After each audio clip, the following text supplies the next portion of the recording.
السلام عليكم متابعين الكرام، وحياكم الله في فيديو جديد، والذي سنكشف لكم عن أحد المسلسلات اليمنية لهذا العام.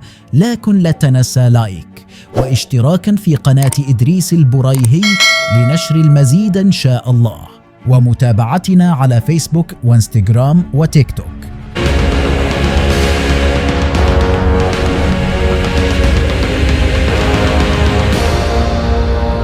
مسلسل خروج نهائي المسلسل الكوميدي الذي يجمع نجوم الكوميديا اليمنية، ولا أول مرة النجم محمد الربع ومحمد قحطان سوف يعرض على قناة المهرية، ومن إخراج الإعلامي محمد الربع الذي سيشارك لأول مرة كممثل معا أبرز نجوم الشاشة اليمنية، وأبرزهم الفنان الكوميدي محمد قحطان الذي قد يشارك كضيف في المسلسل، والفنان الكبير يحيى إبراهيم، والفنان توفيق الأضرعي، والفنان سمير قحطان، والفنان نزار السنفاني، وغيرهم الكثير من الممثلين. رمضان رمضان رمضان سكون واطمئنان، رمضان رمضان. المسلسل سيتم تصويره في محافظة المهرة.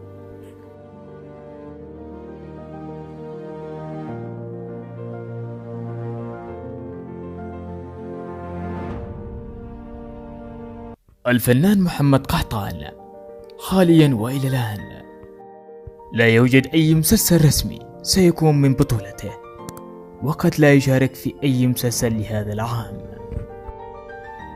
معلومات وتفاصيل أكثر سننقلها لكم في فيديو قادم إن شاء الله.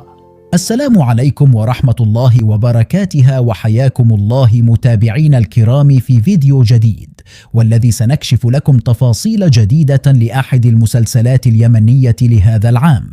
لكن قبل أن نبدأ لا تنسى لايك واشتراك في قناة إدريس البريهي، ومتابعتنا على فيسبوك وانستغرام وتيك توك.